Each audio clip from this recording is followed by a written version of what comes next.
बच्चों, स्वागत है आप सबका आपके इस प्यारे से चैनल फिजिक्सिया पर। इस चैनल पर हम फिजिक्स के टॉपिक डिस्कस करते हैं। आपकी क्लास 12th की फ़िज़िक्स हम यहाँ डिस्कस कर रहे हैं। डेली के डेली हम टॉपिक वाइज वीडियोस अपलोड करते हैं, आपके लिए लेकर के आते हैं वीडियोस और डिस्कशन लेकर के आते हैं। आपको बता दें कि आपकी जो क्लास 12th की फ़िज़िक्स है उसमें जो शुरुआती के 3 चैप्टर्स हैं। पहला chapter electric charges and field है, दूसरा इलेक्ट्रिक पोटेंशियल एंड कैपेसिटेंस है और तीसरा है करंट इलेक्ट्रिसिटी। इन तीनों चैप्टर्स के टॉपिक वाइज डिस्कशन, पूरा जो एक एक्सप्लेनेशन है, हर एक टॉपिक का एक्सप्लेनेशन और उसके कॉन्सेप्ट को बाकायदा एक्सप्लेन करना। और ज़्यादातर जो फिज़िक्स में न्यूमेरिकल्स ही हैं, न्यूमेरिकल्स तो हैं ही, डेरिवेशंस हैं, क्योंकि शुरुआत में जो आप थियोरी के फॉर्म में पढ़ते हो, रूप में पढ़ते हो, वो ज़्यादातर न्यूमेरिकल डेरिवेशंस हैं। तो हर एक टॉपिक का बेहतर बिल्कुल बेसिक से लेकर के हमने डेरिवेशन किया हुआ है और उस टॉपिक पर वीडियोस हमने हर एक टॉपिक पर क्रिएट करके और इस चैनल के पेज पर हमने अपलोड किया हुआ है। अगर आपको किसी टॉपिक में डाउट है तो आप वहाँ जा करके चैनल के पेज पर जा करके, इस चैनल के पेज पर जा करके आप वहाँ से वीडियो को वॉच कर सकते हो, देख सकते हो और अपने डाउट को क्लियर कर सकते हो। हमें पूरा भरोसा है कि जब आप उस वीडियो को पूरा देख कर कंप्लीट करोगे तो आपके जो डाउट्स हैं कुछ नहीं रह जाएंगे, सब रिमूव हो जाएंगे, क्लियर हो जाएंगे और आपके ब्रेन में फिजिक्स के उस टॉपिक के लिए एक नया कॉन्सेप्ट, एक बेहतरीन कॉन्सेप्ट बन करके तैयार होगा और वो कॉन्सेप्ट बहुत काम आएगा आपके बोर्ड एग्ज़ाम में भी और कॉम्पिटिटिव एग्ज़ाम्स में भी, चाहे जहाँ आप उसको यूज़ करना चाहें करोगे और फिर कोई कन्फ्यूज़न रह नहीं जाएगी। इस बात की हमें पूरा भरोसा है। आज भी एक टॉपिक लेकर के आए हैं। अभी हम क्लास 12th की जो फिज़िक्स है, आपकी फर्स्ट वाली पार्ट जो है, फर्स्ट पार्ट जो फिज़िक्स का है, फिज़िक्स की 2 बुक है, तो जो पहली बुक है NCERT की ही बात करते हैं। तो जो पहली बुक है उसमें हम ये 4th चैप्टर पर आ चुके हैं और चौथे चैप्टर में आज हम एक टॉपिक डिस्कस करेंगे। उस टॉपिक का नाम है एम्पियर्स सर्किटल लॉ। ठीक है, एम्पियर्स का सर्किट वाला लॉ। ठीक है, नाम से पता चल रहा है कि यहाँ कोई सर्किट बनने वाला है, लेकिन ऐसा कुछ नहीं है। यहाँ सर्किट नहीं बनेगा, लेकिन सर्किट से मतलब सिर्फ होगा करंट का। ठीक है, तो आज हम ये वाला टॉपिक डिस्कस करेंगे। इस टॉपिक में आपको बता दें कि इस टॉपिक को पढ़ने के बाद आपको जो है मैग्नेटिक फील्ड निकालने का एक नया तरीका मिलने जा रहा है और ये इसी एम्पियर सर्किटल लॉ के फॉर्म में मिलने जा रहा है। बिल्कुल उसी प्रकार से जैसे हम इलेक्ट्रिक फील्ड निकालते थे चैप्टर 1 में, और सबसे पहले इलेक्ट्रिक फील्ड निकालना हमने कूलम्स लॉ से सीखा था। कूलम का जो फोर्स होता है उसी में चार्ज से डिवाइड कर देते हैं तो अपना फील्ड आ जाता है, इसीलिए न्यूटन पर कूलम उसका यूनिट भी होता है इलेक्ट्रिक फील्ड का। उसी प्रकार से हम जो मैग्नेटिक फील्ड निकालना सीखते हैं सबसे पहले चैप्टर 4 में जो शुरुआत हुई है, तो वो बायोट-सेवर्ट लॉ से सीखते हैं, आती है मैग्नेटिक फील्ड। इलेक्ट्रिक फील्ड नहीं, मैग्नेटिक फील्ड की बात कर रहे हैं हम। इलेक्ट्रिक फील्ड तो पहले चैप्टर में था जिसके लिए कूलम्स लॉ था। तो बायोट-सेवर्ट लॉ पहला लॉ होता है जिससे हम मैग्नेटिक फील्ड निकालते हैं। तो आज हम एक दूसरा लॉ पढ़ने जा रहे हैं जिससे हम मैग्नेटिक फील्ड निकालेंगे और थोड़ा आसान तरीके से निकालेंगे, और यही है एम्पियर सर्किटल लॉ। मतलब और जो इलेक्ट्रिक फील्ड में जो इलेक्ट्रिक फील्ड निकालते थे हम चैप्टर 1 में कूलम्स लॉ के अलावा, वो था गॉस थ्योरम। ठीक है, मतलब कूलम्स लॉ और गॉस थ्योरम। पहले कूलम्स लॉ से इलेक्ट्रिक फील्ड निकाला, फिर गॉस थ्योरम से इलेक्ट्रिक फील्ड निकाला, थोड़ा आसान हो गया। वैसे ही मैग्नेटिक फील्ड जो निकाला हमने बायोट-सेवर्ट लॉ से, शुरुआत में बिल्कुल बेसिक था। अब हम क्या करेंगे, मैग्नेटिक फील्ड के लिए एक नया चीज़ ढूंढे हैं, एम्पियर सर्किटल लॉ। इसको यूज़ करेंगे, ये थोड़ा और आसान कर देगा मैग्नेटिक फील्ड के कैलकुलेशन को। बस यही है। जिस प्रकार से कूलम्स के बाद ये आता है आपका गॉस थ्योरम आता है, वैसे ही यहाँ पर बायोट-सेवर्ट लॉ के साथ लॉ के बाद जो है आपका ये एम्पियर सर्किटल लॉ आता है। दोनों मैग्नेटिक फील्ड निकालने के लिए हैं। ठीक है, और ये आसान करते हैं, जो बाद वाला है वो आसान कर देगा मैग्नेटिक फील्ड निकालने के लिए। आपका जो कैलकुलेशन है, जो भी अप्रोच है, उसको आसान कर देगा। तो स्टार्ट करते हैं आज हम ये टॉपिक। सबसे पहले टॉपिक के नाम पर ही हम जाते हैं, क्योंकि हमेशा हम टॉपिक के नाम पर फोकस इसलिए करते हैं क्योंकि टॉपिक से अगर टॉपिक आपके सामने आए तो आपको, आपके ब्रेन में वो चीज़ें सब कुछ मतलब point two point, step by step आती चली जाए, ताकि कन्फ्यूज़न। कभी ये होता है कि एम्पियर सर्किटल लॉ एकदम से भूल गया, कुछ नहीं पता, इसके बारे में कुछ भी नहीं पता। तो एक दो चीज़ें हम इससे कनेक्ट करना चाहेंगे।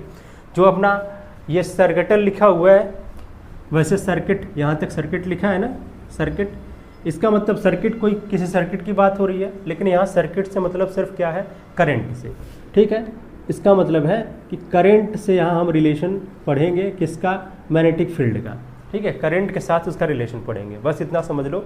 सर्किटल मतलब करंट, और सर्किटल, और जो करंट होती है वो क्या करती है, सर्किट में फ्लो करती है। सर्किटल का मतलब वो सर्किट में फ्लो करने वाली, सर्किटल गोल गोल घूमने वाली, लूप में घूमने वाली, इस तरीके से उसे करंट ही कहेंगे। तो यहाँ हम क्या करेंगे, एम्पियर्स लॉ हम जान रहे हैं कि मैग्नेटिक फील्ड निकालने के लिए एक प्रोसेस है, एक नया तरीका है, एक नई थियरम, एक नया लॉ है, और ये मैग्नेटिक फील्ड को क्या करेगा, ये करंट के साथ कनेक्ट करेगा, ठीक है, इसके साथ कनेक्ट करेगा।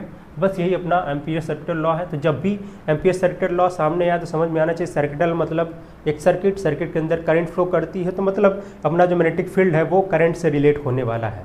जब इतनी बात याद आएगी तो पूरा पूरा लॉ आपको जो है याद आ जाएगा, कुछ भूलेगा नहीं।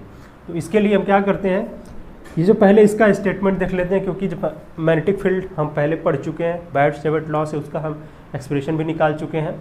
लेकिन ये जो आपका मैग्नेटिक फील्ड है उसको निकालने का दूसरा तरीका बताता है। तो इसका स्टेटमेंट पहले देख लेते हैं कि ये स्टेटमेंट में कहता है क्या है। एम्पियर सर्किटल लॉ का स्टेटमेंट ये कहता है कि लाइन इंटीग्रल, ठीक है, ये देख लेते हैं, line integral of magnetic field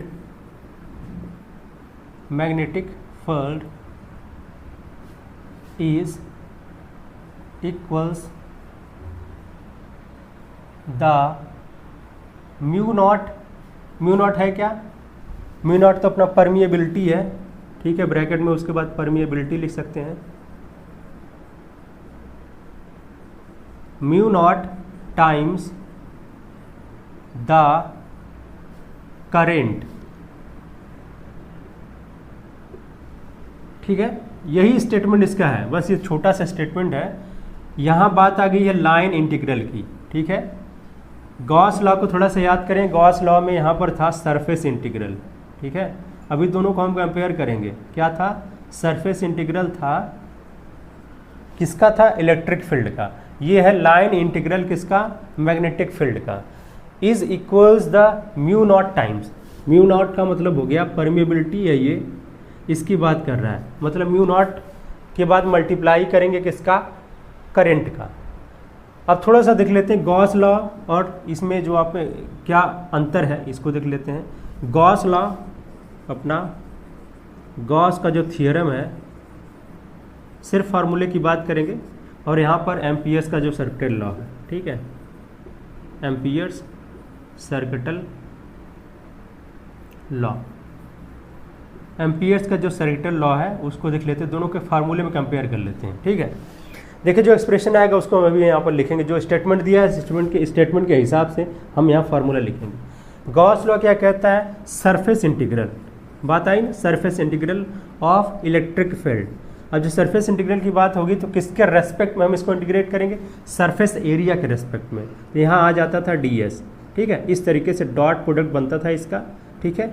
और बराबर में क्या लिखते थे हम, इज द 1/ε टाइम्स चार्ज, जो चार्ज इनक्लोज होता था उसका जो है 1/ε टाइम्स, मतलब चार्ज और अपान में नीचे एप्सिलॉन नॉट होता था, और यही इसका पूरा स्टेटमेंट होता था, यही फार्मूला होता था उसका, ठीक है। एम्पियर्स लॉ का भी बिल्कुल ऐसे ही है, बस यहाँ क्या है, लाइन इंटीग्रल है, और किसका, मैग्नेटिक फील्ड का है। मैग्नेटिक फील्ड को हम किससे रिप्रेजेंट करते हैं भैया, मैग्नेटिक फील्ड को हम रिप्रेजेंट करते हैं बी से, ठीक है। बी लिखेंगे यहाँ पर, फिर उसके बाद डॉट लिखेंगे, किसका, डॉट लिखेंगे, क्योंकि लाइन इंटीग्रल है, सरफेस इंटीग्रल है नहीं, तो यहाँ dl लिखेंगे, ठीक है। इसका भी क्या करेंगे हम, यहाँ पर इंटीग्रल लेंगे, उसके बाद बराबर में क्या करना है, mu naught times the current, ठीक है, mu naught times the current, तो म्यू नॉट इंटू में क्या कर देते हैं, करंट कर देते हैं।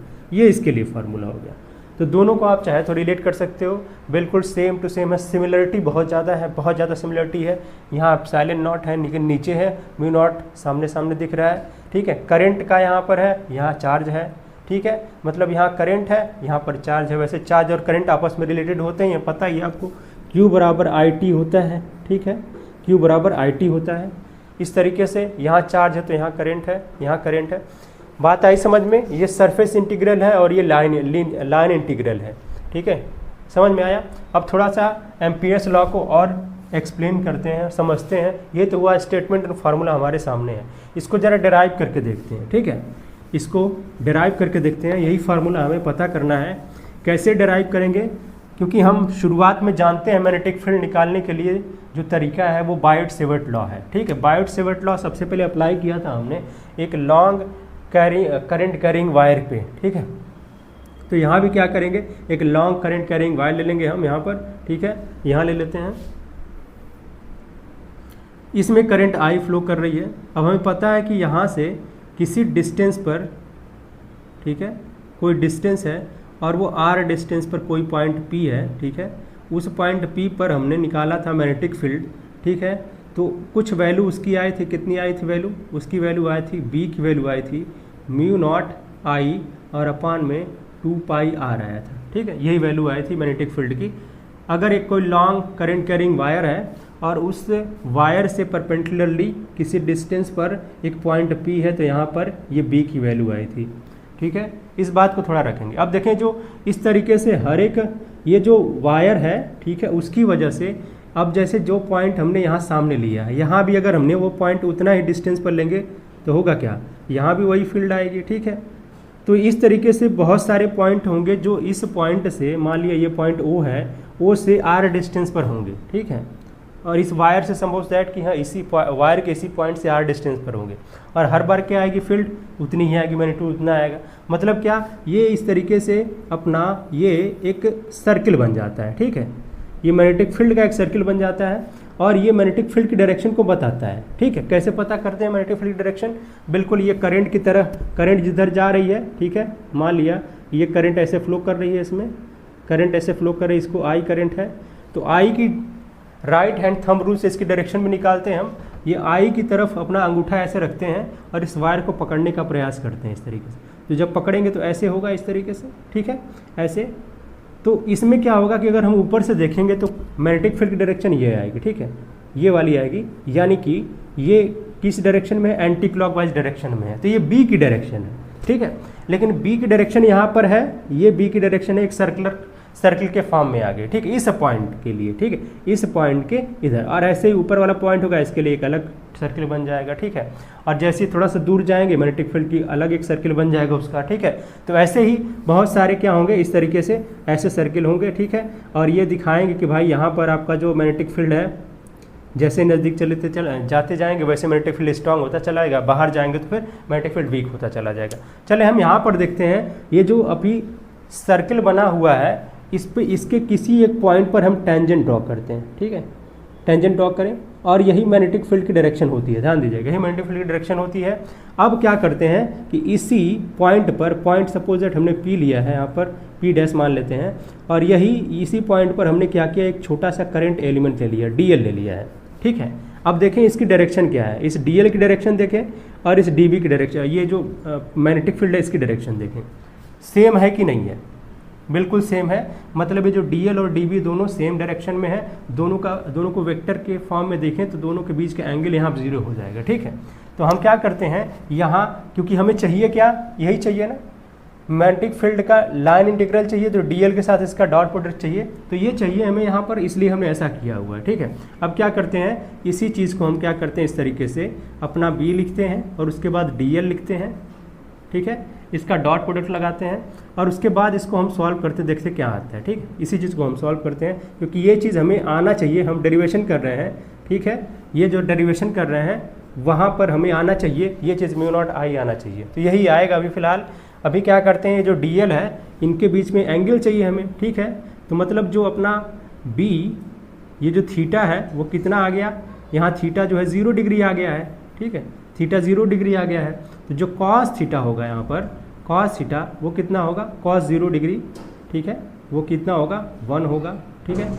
इसकी ज़रूरत है हमें क्योंकि यहाँ से जो आएगा अभी वो क्या आएगा, जब हम इसका डॉट प्रोडक्ट निकालेंगे, यहाँ पर बी लिखेंगे, इसका मैग्नीट्यूड लिखेंगे बी का, फिर डीएल लिखेंगे यहाँ पर, और उसके बाद क्या करेंगे, कॉस जो एंगल है उसका कॉस लिखेंगे, दोनों के बीच में जो एंगल है, तो कॉस 0 हो गया, कॉस 0 की वैल्यू कितनी हो गई, 1 हो गई, मतलब बी और डीएल आया। अब ये वेक्टर नहीं रह गया, मैग्नीट्यूड सिर्फ है, मतलब क्या है b और उसके बाद dl है। मैं इसके ऊपर वेक्टर नहीं लिखेंगे, तीर नहीं लगाएंगे। ये हुआ वैल्यू, ठीक है, ये वैल्यू हो गई। अब ये जो यहाँ पर वैल्यू आई है, यहाँ पर हम क्या करते हैं, इस वाली वैल्यू को लेते हैं यहाँ पर, ठीक है। मतलब ये जो इधर वैल्यू आई है इसको थोड़ा सा रख लेते हैं यहाँ पर b और उसके बाद dl, ठीक है। हाँ, b और उसके बाद dl है, ठीक है, और ये इंटीग्रल हम लगा देंगे यहाँ पर, ठीक है। बराबर में जो वैल्यू आई क्या, सिर्फ b डॉट dl आई है, और इस b की वैल्यू यहाँ से उठा करके रख लेते हैं। क्या है b की value, mu not I upon में क्या है 2 पाई, और जो यहाँ डिस्टेंस है वहाँ मतलब उस वायर से उस पॉइंट की वो a है, r है तो r लिख लेंगे भाई, और उसके बाद जो dl है dl इसको ऐसे रख देंगे। अब क्या होगा, यहीं पर जो इंटीग्रेशन कर रहे हैं तो इंटीग्रेशन में क्या करेंगे, अभी इंटीग्रेशन यहाँ भी इंटीग्रेशन होगा, ठीक है, यहाँ भी इंटीग्रेशन रहेगा, और ये इंटीग्रेशन अब पहुँच जाएगा यहाँ पर, क्योंकि ये चीज़ें तो कांस्टेंट है, इसको कांस्टेंट है तो इसको इधर रख लेते हैं, म्यू नॉट आई, ठीक है। अपॉन में क्या आया 2 पाई और r आया है। ये जो dl है, dl का मतलब इस तरीके से dl इस सर्किल के सरकमफरेंस पर dl बहुत सारे dl होंगे, और सारे dl मिलकर के क्या हो जाएंगे, उसका सरकमफरेंस हो जाएगा, ठीक है। मतलब जो dl है उसी को जब अगर इंटीग्रेट करते हैं तो क्या मिलेगा, 2 पाई r मिलेगा, सरकमफरेंस के बराबर चीज़ मिलेगी, ठीक है। यहाँ 2 पाई r यहाँ लिख देते हैं, 2 पाई r से 2 पाई r यहाँ कैंसिल आउट हो जाएगा। मतलब ये जो अभी आया हमारे पास क्या आया है, b और dl आया है, वो कितना आएगा भाई, म्यू नॉट और फिर आई आएगा, ठीक है। यही बचा है म्यू नॉट आई, बाकी सब तो कैंसिल आउट हो गया, ठीक है। ये चीज़ अभी बचा है हमारे पास। तो यही हमारे पास फॉर्मूला आया कि मतलब जो अपना लाइन इंटीग्रल है मैग्नेटिक फील्ड का, वो म्यू नॉट टाइम्स करंट आ गया है, इलेक्ट्रिक करंट। और यहाँ ध्यान देने वाली बात यह है कि यहाँ जो करंट है उसको हमने एक लूप के अंदर इंक्लोज किया हुआ है। गॉस लॉ में ये हुआ करता था, किसी चार्ज को एक गॉसियन सरफेस के अंदर क्या करते थे, इंक्लोज करते थे। तो यहाँ वहाँ इनक्लोज चार्ज होता था, और यहाँ क्या है, यहाँ इनक्लोज्ड करंट की बात होगी, ठीक है। यहाँ करंट की बात हो रही है, वहाँ चार्ज इनक्लोज की बात हो रही थी, मतलब वहाँ चार्ज को घेरने का प्रयास किया जा रहा था, यहाँ करंट को हम घेरने का प्रयास करेंगे। यहाँ जब करंट को घेरने का प्रयास करेंगे तो हमें एक लूप बनाना पड़ेगा। वहाँ क्या होता था, वहाँ हमें एक पूरा वॉल्यूम बनाना पड़ता था, कभी कभी जो है सिलेंडर बनाना पड़ता था, कभी कभी स्फीयर बनाना पड़ता था। यहाँ क्या होगा, यहाँ बस एक हमें एक क्या कहते हैं, सर्किल बनाना पड़ेगा, एक लूप बनाना पड़ेगा जिसके भीतर करंट जो है इनक्लोज हो जाएगी। तो बात बहुत सारी सिमिलरिटी है गॉस लॉ के साथ इसकी एम्पियर सर्किट लॉ की, और यही एम्पियर का सर्किट लॉ होता है, ठीक है। हमने यहाँ पर डेरिवेशन करके दिखा दिया है, और बहुत सारी सिमिलरिटी हमने बताई दी हैं, ठीक है। वो सरफेस इंटीग्रल होता है इलेक्ट्रिक फील्ड का, गॉस लॉ, और ये क्या होता है, ये लाइन इंटीग्रल होता है किसका, मैग्नेटिक फील्ड का। और वो जो है बराबर में 1/ε टाइम्स चार्ज आता है, और जो एम्पियर सर्किट लॉ है वो क्या है, म्यू नॉट टाइम्स आई आता है, करंट आता है, ठीक है। तो ये था आज का पूरा डिस्कशन, सिर्फ इसमें हमने कोई एग्जांपल नहीं लिया है। आगे जो हम इसको यूज़ करेंगे, क्योंकि ये एक एप्लीकेशन है, मतलब एक मेथड है मैग्नेटिक फील्ड निकालने का, ठीक है। तो आगे जो भी क्वेश्चंस आएंगे, जो टॉपिक्स आएंगे, उसमें हम अलग एग्जांपल ले करके और इसी लॉ को अप्लाई करते हुए हम उसको आसानी से सॉल्व करेंगे। लेकिन आज क्या है, आज हमने सिर्फ ये देखना है कि भाई ये जो एम्पियर सर्किट लॉ है वो आखिर में है क्या, उसका मीनिंग क्या, उसका मतलब क्या है, और ये गॉस लॉ से किस तरीके से संबंधित है, कैसे उसके सिमिलर है, उसके जैसा कैसे दिखता है। तो बिल्कुल ये उसके जैसा है, ठीक है। थोड़ी बहुत बातें जो चेंज थी वो हमने बताया, दोनों में कंपेयर करके बताया, और हमें पूरा भरोसा कि आप सबको ये चीज़ बहुत अच्छे से समझ में आ गई होगी, और कोई डाउट आपके दिमाग में इसके लिए नहीं रह गया होगा, और आपका जो एक कॉन्सेप्ट है इस लॉ के लिए वो एक clear cut, crystal cut concept आपके दिमाग में बैठा होगा, बना होगा, जिसका यूज़ आप आगे कर पाओगे। तो फिर मिलते हैं एक नए टॉपिक के साथ नेक्स्ट वीडियो में।